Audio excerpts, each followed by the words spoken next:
चलो जी, सुनो मेरी बात ध्यान से। अब आपके माइंड में चलता तो होगा, सोचते तो होंगे कि बोथ ग्रुप्स दूं या सिंगल ग्रुप दूं, क्या करूं क्या ना करूं। ठीक है, क्या सोचा है वैसे ये बताओ, एक एक करके बताओ। बोथ, प्रैक्टिस फिट नहीं, अभी क्या सोचा हुआ है? Both single, both, both, both, Divyanshu, both, both, both, both, single, गल, बोथ, बोथ, गल।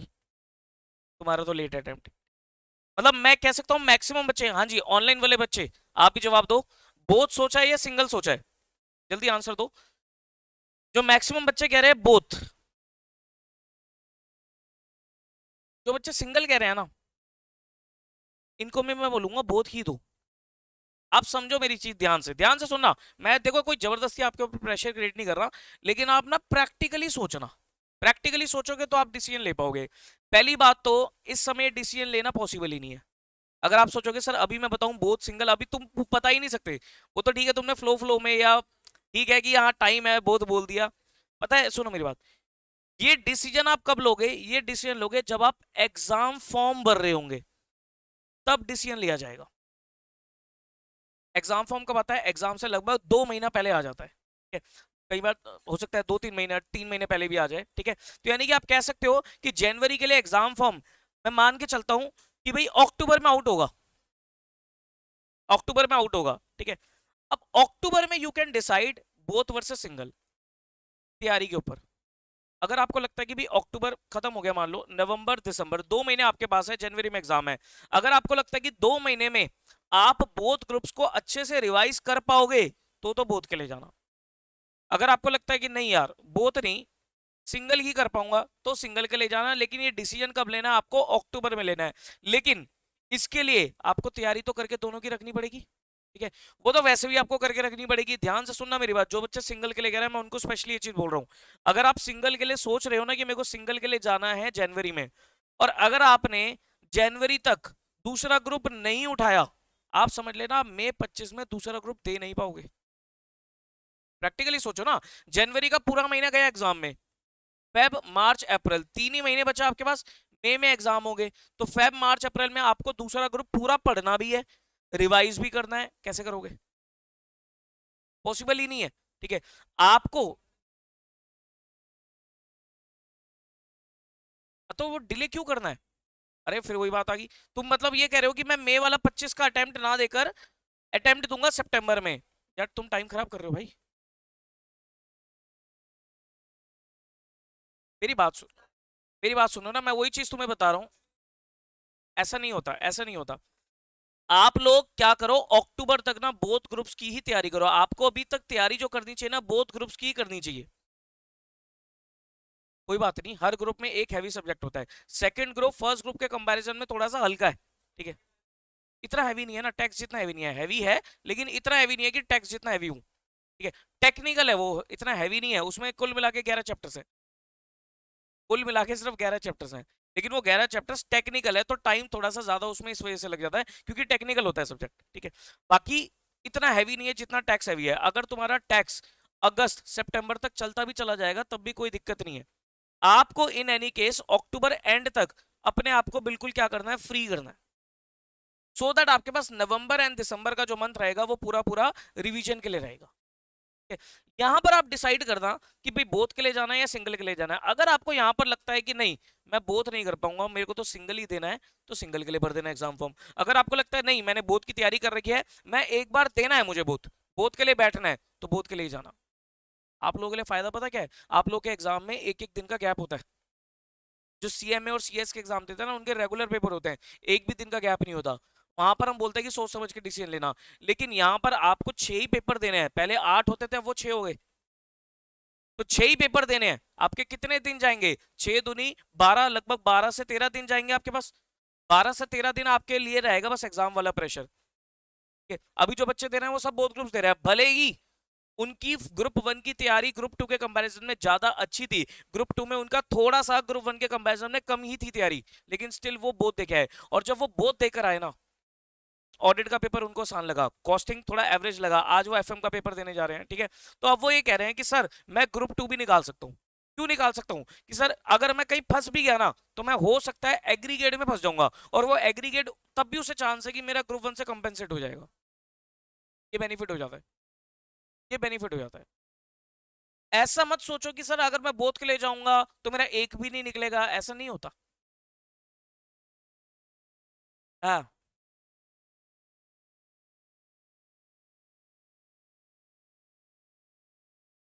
क्यों नहीं होगी? अगर मान लो इनका ये कहना है कि सर एक भी नहीं निकला, जब आप तैयारी दोनों की करके बैठे होंगे, जब आप तैयारी दोनों की करके बैठे होंगे, जब आप एग्जाम देने जाओगे दोनों का तो तैयारी तो दोनों की करके बैठे होंगे। चाहे मैं ये कहता हूँ 90% भी तैयारी है, 10% तुम्हारी नहीं भी थी तैयारी, कोई दिक्कत नहीं है, और बाय चांस जनवरी में किसी रीजन की वजह से आपका एक भी नहीं निकला, फेब मार्च अप्रैल 3 महीने रहेंगे, आपके ऊपर ये प्रेशर नहीं रहेगा कि आपको कुछ पढ़ना है, आपके ऊपर सिर्फ यही प्रेशर रहेगा कि मुझे रिवीजन करना है, रिवीजन करना है, टेस्ट देना है, रिवीजन करना है, टेस्ट देना है, मैराथन होगी, रिवीजन लेक्चर्स होंगे, उनको देखो, रिवीजन करो, टेस्ट दो, अपना काम करो। एटलीस्ट ये प्रेशर तो नहीं रहेगा कि मेरे को कुछ पढ़ना है। देखो पढ़ने वाला प्रेशर बहुत हैवी होता है। अभी तुम पढ़ रहे हो तो तुम्हें पता है कि भाई पढ़ने वाला प्रेशर, क्योंकि टाइम जाता है उसमें। यही तो मैं तुम्हें कहना चाह रहा हूं कि भाई पढ़ दोनों लो, तैयारी दोनों की करके रखो, और जनवरी में आप अपने आप को इसी तरीके से जाओ कि मुझे तो दोनों ही देने हैं, और दोनों के हिसाब से एग्जाम फॉर्म भरो, दोनों का एग्जाम दे के आओ। क्या पता भाई तुम तैयारी इतनी अच्छी करो, तुम्हारी तैयारी अच्छी हो जाए, चलो मैं मानता हूँ कि अगर मान लो तुम्हें लगता है कि भाई मेरा ग्रुप टू ग्रुप वन के कंपैरिजन में ज्यादा अच्छा नहीं भी हो पाया, एटलीस्ट सेट ऑफ होके आपका कुछ काम बन जाएगा। और चलो मैंने एक वर्स्ट के सिनेरियो भी ले लिया कि नहीं भी निकला ग्रुप टू, कोई दिक्कत नहीं है, ग्रुप वन अगर आपका निकल गया और ग्रुप टू नहीं निकला, हाई चांस है मई में निकल जाएगा। ये टेंशन नहीं होगी ना कि मेरे को कोई सब्जेक्ट पढ़ना है, और ऐसा कोई सब्जेक्ट नहीं है ग्रुप टू में जिसमें अमेंडमेंट आती हो, कॉस्टिंग कोई अमेंडमेंट नहीं, एफएम कोई अमेंडमेंट नहीं, ऑडिट में भी कोई अमेंडमेंट नहीं आती, क्योंकि अभी इंटर लेवल पे आपका बेसिक ऑडिट होता है, कोई ऐसा अमेंडमेंट नहीं। अमेंडमेंट किस में आती है? सिर्फ टैक्सेशन में आती है और थोड़ा बहुत लॉ में आती है अमेंडमेंट, और किसी में अमेंडमेंट नहीं आती। ठीक है, तो ग्रुप वन तो आप कर ही रहे हो, ग्रुप वन को तो इतना अच्छे से कर दो कि भाई इसको तो मेरे को निकालना है, और साथ साथ ग्रुप टू भी करो। मैं आपको यही बता रहा हूँ, ग्रुप टू स्कोरिंग बहुत है, क्योंकि दो दो आपके प्रैक्टिकल है, एफएम बड़ा आसान सब्जेक्ट है, कॉस्टिंग आसान सब्जेक्ट है, सिर्फ ऑडिट में आपको थोड़ी टेक्निकल चीजों के ऊपर मेहनत करनी पड़ती है। ग्रुप टू आसान है, ग्रुप वन थोड़ा सा ट्रिकी है, मुश्किल है as compare to group one. Group two तो तैयारी दोनों की ही करके जाना। अक्टूबर में डिसाइड करना क्या है, किसी बच्चे को लगता है कि भाई अक्टूबर में वो डिसाइड कर रहा है, उसे लगता है कि नहीं ग्रुप टू मैं नहीं कर पाऊंगा, मत भरो एग्जाम, एक ग्रुप का ही भर दो, एक ग्रुप देके आओ। लेकिन आपके ऊपर ये प्रेशर तो नहीं रहेगा ना कि मुझे कुछ पढ़ना है, मैं पढ़ के रख चुका हूँ, ठीक है, मैंने तैयारी कर रखी है, ठीक है, अब मेरा अगर मैंने ग्रुप टू मेरे को बाद में करना है, तो जब मैं एग्जाम फ्री हो जाएंगे ग्रुप वन के, उसके बाद मैं ग्रुप टू उठा लूंगा, रिवाइज कर लूंगा। पढ़ाई जो करी होती है ना वो कभी भी वेस्ट नहीं जाती है, जो आपने पढ़ लिया, चाहे आप उसको 1 साल बाद एग्जाम दे रहे हो, अब फाइनल में आपका क्या होगा, फाइनल के एग्जाम 2 साल बाद होंगे, तो भी 6 महीने और रुकना पड़ेगा आपको आर्टिकलशिप के बाद, तो आपके फाइनल के एग्जाम 2.5 साल बाद होंगे। अब आप मुझे बताओ, जब 2.5 साल बाद एग्जाम होंगे तो क्या आप आर्टिकलशिप के लास्ट के 6 महीने में छह के सब्जेक्ट की तैयारी करोगे? जब आपकी आर्टिकलशिप लग जाएगी ना, तब से ही आप एक एक सब्जेक्ट उठा के शुरू करोगे। फाइनल में तैयारी ऐसी होती है, एक एक सब्जेक्ट। अब मान लो सबसे पहले आपने एफएम पढ़ा, कि उनमें अमेंडमेंट नहीं आती है, टैक्सेशन बच्चे बाद में ही पढ़ते हैं, ठीक है, तो जैसे एफएम पढ़ा आपने, एफआर पढ़ा, इनमें अमेंडमेंट नहीं आती है, तो ये आपने उठा के पढ़ लिए, एक एक करके पढ़ लिए, लेकिन पेपर होना है 2.5 साल बाद, तो जो आपने पढ़ लिया ऐसा थोड़ा ना वो वेस्ट हो गया। बस क्या होना है, हमें रिवीजन ही तो करते चले आना है ना बार बार, यहाँ तो कुछ महीनों के बाद है, वहां 2.5 साल की बात है, भी सोचो। सेल्फ पेस तो ड्यूरिंग द आर्टिकलशिप करना है आपको। हाँ वो तो तैयारी के ऊपर होता है, जब आपकी तैयारी हो तब दे दो, वो तो घर बैठे ऑनलाइन एग्जाम देना है, तो वो जब तैयारी हो तब दे दो, उसमें 50% मार्क्स। तो आपको थोड़ा सा डिसीजन तो समझ के लेना पड़ेगा, और जो सितंबर वाला बच्चा है वो तो भाई ठीक है, उसको तो मैं ये बोलूंगा कि ग्रुप वन ही दे दो सितंबर के लिए, लेकिन जो जनवरी में है उनको तो भाई ग्रुप टू साथ में देना ही देना है, बोथ ग्रुप्स के लिए जाओ, क्योंकि आपको तो यार एक चीज बताओ, आपको तो टाइम भी एक्स्ट्रा मिला हुआ है, 2 महीने एक्स्ट्रा मिले हुए हैं, नवंबर में एग्जाम होते लेकिन आपके जा रहे हैं जनवरी में, तो आपके पास पूरा नवंबर, पूरा 2 महीने एक्स्ट्रा है, तो 2 महीने एक्स्ट्रा है तो उसका बेनिफिट उठा लो ना। तुम लोग कह रहे हो कि यार हम मई की जगह सितंबर देंगे, तुम तो और डिले कर रहे हो।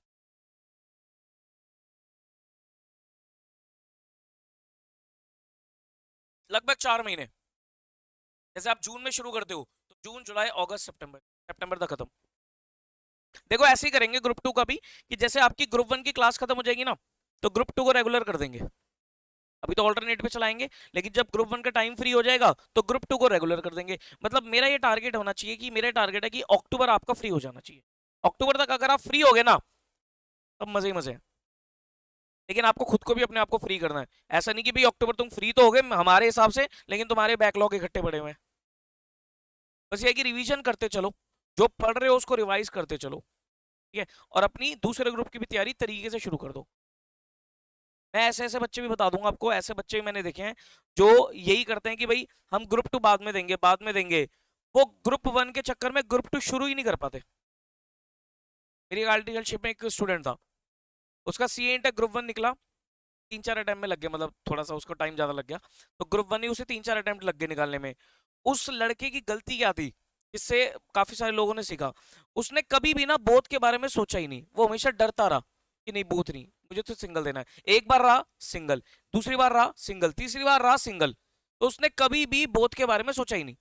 वो तो ये सोचता था सिंगल सिंगल सिंगल। वो सिंगल के चक्कर में वो ग्रुप 2 कभी पढ़ ही नहीं पाया, और वो सिर्फ सीए इंटर ग्रुप 1 ही क्वालिफाइड है आज तक। अब तो खैर उसकी जॉब लग गई सरकारी, लेकिन वो अभी तक सीए इंटर ग्रुप 1 ही क्वालिफाइड है, ग्रुप 2 तक पहुंच ही नहीं पाया। नहीं तो अगर वो पहले ही कभी डिसीजन ले लेता ना कि मुझे बोथ की तैयारी करनी है, अब एक बार एक मैंने देके देख लिया, नहीं हुआ, अब मेरे को बोथ उठाने हैं और मेरे को बोथ करके देखने हैं, ठीक है, तो आज वो सीए इंटर क्वालिफाई करके फाइनल तक पहुंच जाता, आराम से वो बन जाता। लेकिन वो ग्रुप 2 कर ही नहीं पाया। तो आपको मैं बता रहा हूँ ये कॉमन मिस्टेक्स हो जाती हैं, तो ये गलतियां मत करना, मत करना, मत करना। मैं भी ये गलती फाइनल लेवल पे कर चुका हूँ। फाइनल लेवल पे गलती नहीं कर दी मैंने खैर, लेकिन वो मेरा सही था चीज। फाइनल लेवल पे जब मैंने पहली बार अटेम्प्ट दिया था ना, मैंने एक ही ग्रुप दिया था, पहला ग्रुप, नहीं हुआ क्लियर, ठीक है। पता भी नहीं था कि फाइनल लेवल, क्योंकि हम तो यही सोचता आ रहा था कि भाई ठीक है जैसे पढ़ रहे वैसे पढ़ते चले जाएंगे, लेकिन फाइनल में पहले अटेम्प्ट देने के बाद पता लगा नहीं, यहाँ तो इन डेप्थ और चाहिए, और डिटेल में जाना पड़ेगा, तो नहीं हुआ। लेकिन दूसरी बार जब मैंने अटेम्प्ट दिया तो मैंने बोथ की ही तैयारी करी थी, क्योंकि मैंने सोच लिया था कि मैं नहीं, बोथ ही देना है अब तो, सिंगल का चक्कर ही खत्म करो, बोथ देना है। क्योंकि देखो जब हम बोथ की सोचते हैं ना, हमारी मेहनत बढ़ जाती है, हम अपने आप ही डिसिप्लिन हो जाता है, क्योंकि प्रेशर आएगा, जब प्रेशर आएगा तो आप अपने आप ही डिसिप्लिन हो जाओगे। तो जब हम बोथ की तैयारी करते हैं ना, हमारी अप्रोच, हमारी स्ट्रेटजी उस हिसाब से चलती चली जाती है। वन में ना, एक में हमेशा इंसान अपने आप को रिलैक्स फील करेगा कि मुझे हमारे में तो 4 होते थे, अब तुम्हें 3 ही है, तुम्हें यही लगेगा हमेशा 3 ही सब्जेक्ट है ना, कर लूंगा कर लूंगा कर लूंगा। मतलब रिलैक्स मोड में जब चला जाएगा ना इंसान, तो कहीं ना कहीं वो टाइम वेस्ट करेगा। और जब तुम्हें लगेगा नहीं 3 नहीं भाई 6 हैं, तो तुम टाइम वेस्ट करने के बारे में सोचोगे ही नहीं। और प्रेशर में हमेशा काम सही होता है, जब तक अपने आप को प्रेशर नहीं दोगे ना, तब तक कोई फायदा नहीं होगा। हम ये कहते हैं कि प्रेशर नहीं लेना चाहिए, नहीं लेना चाहिए, प्रेशर जरूर लेना चाहिए। इतना प्रेशर मत लो कि भाई माइंड में कोई दिक्कत हो जाए, लेकिन प्रेशर तो लेना चाहिए। प्रेशर नहीं लोगे तो तुम कभी अपना टारगेट ही नहीं अचीव कर पाओगे। तो प्रेशर तो बहुत जरूरी है। लोग कहते हैं स्ट्रेस फ्री रहो, स्ट्रेस बहुत जरूरी है। जब तक स्ट्रेस नहीं होगा मेहनत नहीं कर सकता इंसान, स्ट्रेस लेना जरूरी है। स्ट्रेस फ्री रहेगा तो इंसान कुछ कर ही नहीं पाएगा। तो सोच समझ के डिसीजन लो। मैं तो यही एडवाइस करूंगा कि भैया बोथ के लिए ही जाओ, फायदा तुम्हें मिलेगा, टाइम बचेगा ही बचेगा। हाँ मैं आपको बता रहा था कि फाइनल में मैंने दूसरे टाइम में बोथ की तैयारी करी, तो मेरी स्टार्टिंग से ही अप्रोच थी, 6-6 महीने का गैप मिलता था फाइनल में, कि भाई एक बार नहीं निकला। पहली बार जो मैंने एग्जाम दिया था ना, वो मई 2015 में दिया था, ठीक है, नहीं हुआ। फिर नवंबर 15 में एग्जाम था, तैयारी में कर चुका था, सिर्फ मेरे ख्याल से मेरी एक शायद टैक्स वैक्स की कोई क्लास पेंडिंग थी, तो वो मैंने एग्जाम के बाद एक क्लास पेंडिंग थी, शायद डीटी की पेंडिंग थी, डायरेक्ट टैक्स की, वो मैंने क्लास लगा ली थी और तैयारी कर रहा था। थोड़ी अमेंडमेंट्स आ गई थी तो अमेंडमेंट्स पढ़ रहा था, लेकिन अप्रोच ये थी कि बहुत देना है। बहुत मेहनत करी, नवंबर में बहुत मेहनत करी, नहीं हुआ, नवंबर में भी नहीं हुआ, ठीक है। वहां पर बस देखो, पहले टाइम में जब मैं नहीं हुआ ना, तो मुझे पता था कि मेरी गलती की वजह से मैंने ढंग से पढ़ाई नहीं करी, नहीं हुआ। लेकिन जब नवंबर में नहीं होना, तब बड़ा दुख हुआ कि मेहनत करी दिन रात, फिर भी नहीं हुआ, बड़ा परेशान। अब घर वाले कह रहे सिंगल दे दे, वहां मैंने ये सोचा, क्यों देखो उनको क्या पता, ठीक है। मैंने वहां सोचा, मैं कहा नहीं सिंगल नहीं, बोथ ही देना है। मेरे पास ऑप्शन था, मैं सिंगल दे सकता था, और अगर मैं तब सिंगल देता ना, गारंटी थी मैं शायद क्वालिफाई कर भी नहीं पाता, या अगर करता तो बहुत लेट करता। क्योंकि देखो सिंगल देता, अगर नहीं हुआ फिर फंस गया, फिर भी, फिर फंसने के बाद फिर क्या करता, फिर दोबारा सिंगल पे ही जाता, क्योंकि एक बार सिंगल दे चुका, फंस गया, फिर ये लगता कि यार सिंगल ही दे दो, दूसरे को छोड़। फिर हो गया, फिर ग्रुप 2 उठाता, जो पड़ा होता सब ब्लैंक, फिर दोबारा कोई ना कोई क्लास लगानी पड़ती, या दोबारा बुक्स लाके पढ़नी पड़ती, अमेंडमेंट, क्योंकि दोनों टैक्स ग्रुप 2 में है, डायरेक्ट टैक्स में डायरेक्ट दुनिया भर की अमेंडमेंट्स आ जाती।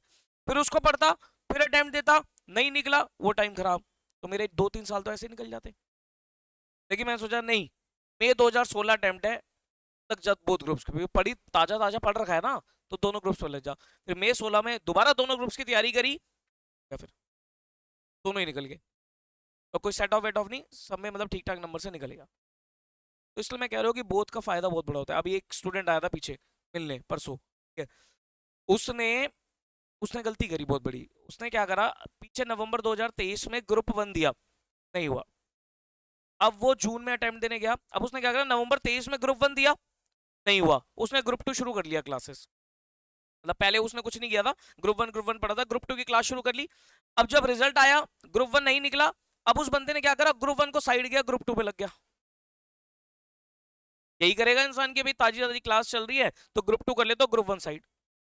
अब वो जून में ग्रुप 1 के पेपर नहीं दिए उसने, अब वो ग्रुप 2 के पेपर है, अब वो ग्रुप 2 उसका पहला अटेम्प्ट है। पूछा पेपर कैसे हुए, ठीक ठाक ही हुए, कुछ खास नहीं हुए।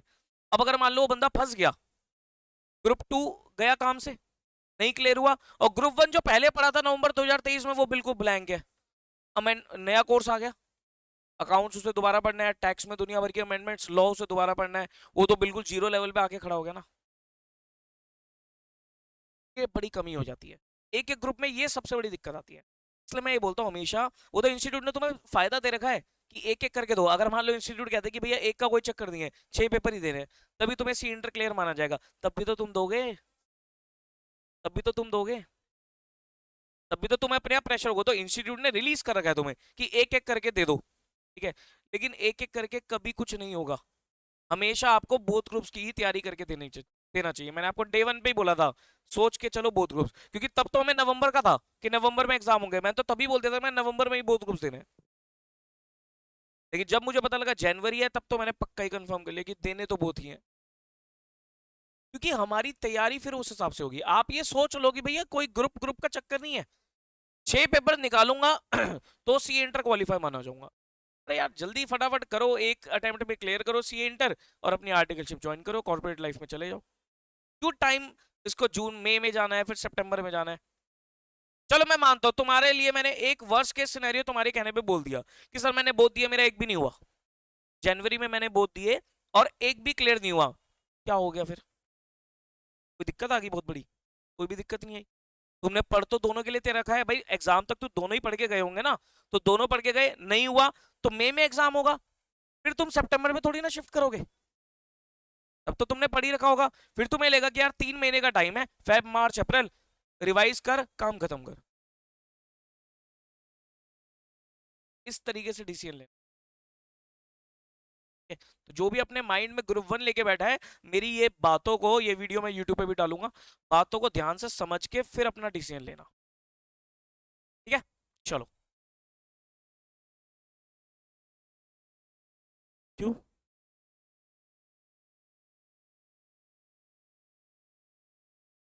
नहीं नहीं, अब नहीं करते कुछ।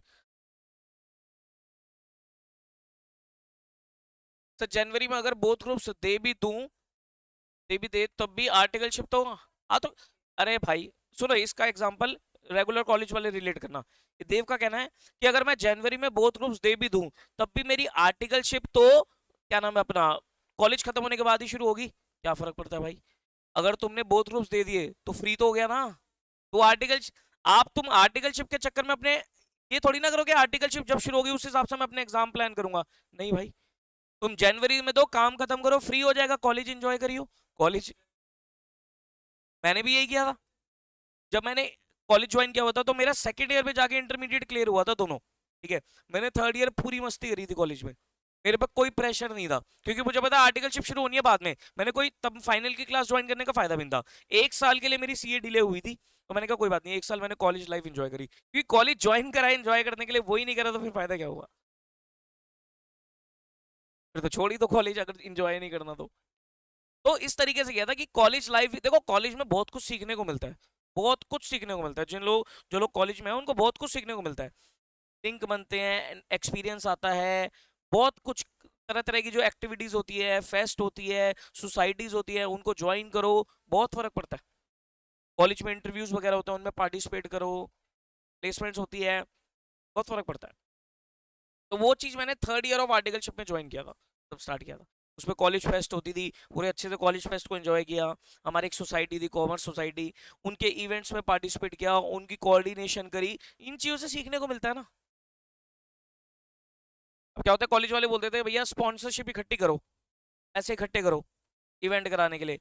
अब जब पैसे इकट्ठे करने के लिए फिर हमने बड़ी बड़ी ब्रांड्स को अप्रोच किया, उनसे मिले, उनसे बात करी, उनसे सीखने को मिलता है बहुत कुछ। ये चीजें कॉलेज के थर्ड ईयर में जाकर मैंने किया। तो यही चीज मैं बोलूंगा कि अगर आप आर्टिकलशिप के चक्कर में अपने अटेम्प्ट को मत प्लान करो।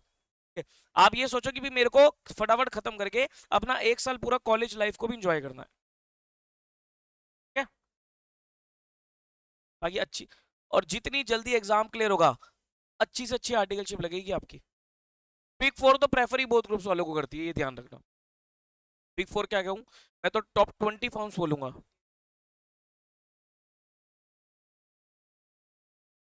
नहीं, वो तो उनको पता होता है कॉलेज जहाँ आर्टिकलशिप पे जाओगे, बोलते ना मैं रेगुलर कॉलेज था, दिक्कत नहीं है। वो तो तुम्हारा बट टाइम थोड़ा सा लेट होगा, क्या फर्क पड़ता है। एक आइडियल एज सीए बनने की क्या होती है, 24 से लेकर 26। 24 से पहले जो सीए बन जाता है, देखो बहुत सारे डमी करके ना, आर्टिकलशिप डमी करके सीए बन जाते हैं, वो बिल्कुल बेकार तरीका है, तो कोई फायदा नहीं है। ठीक है, उससे सिर्फ एग्जाम एग्जाम क्लियर कर दिया, कोई प्लेसमेंट नहीं होगी, कोई वैल्यू नहीं है मार्केट में। तो अपना ढंग ढंग के तरीके से करो और एक्सपीरियंस लो। ठीक है, बिग फोर वगैरह तो प्रेफर यही करती है कि भाई बोथ ग्रुप्स क्लियर हो, फर्स्ट अटेम्प्ट हो, और जो टॉप 10 या टॉप 20 फर्म्स होती है उनमें भी यही प्रेफरेंस जाती है। आप खुद ही फ्री हो जाओगे यार, जितनी जल्दी एग्जाम में, तो कहते हो जितनी जल्दी ये किताबों के बर्डन से हटा दो ना अपने आप को, उतनी जल्दी फ्री हो जाओगे। तो और एक बार इंटरमीडिएट आपने निकाल लिया टाइम से, तरीके से, हाई चांस है फाइनल में आपको दिक्कत नहीं आएगी। इंटरमीडिएट में अगर रुक रुक के अटक अटक के निकलोगे ना, फाइनल तक आते आते ना बहुत डिमोटिवेट हो जाएगा, टूट जाओगे, एक टूटने वाला इंसान हो जाता है, टूट जाएगा इंसान। तो इसलिए कहता हूँ जितनी मेहनत करनी है ना, इंटर लेवल पे कर दो मेहनत। इंटर लेवल की मेहनत आपको फाइनल में बहुत बेनिफिट पहुंचाएगी, क्योंकि ये बेस है पूरा फाइनल का। यहाँ पर अगर आपने अच्छे से मेहनत कर दी ना, तो वहां तक तो आप अपने आप को, वहां तक तो आप बहुत समझदार हो जाओगे, आएगी नहीं आप।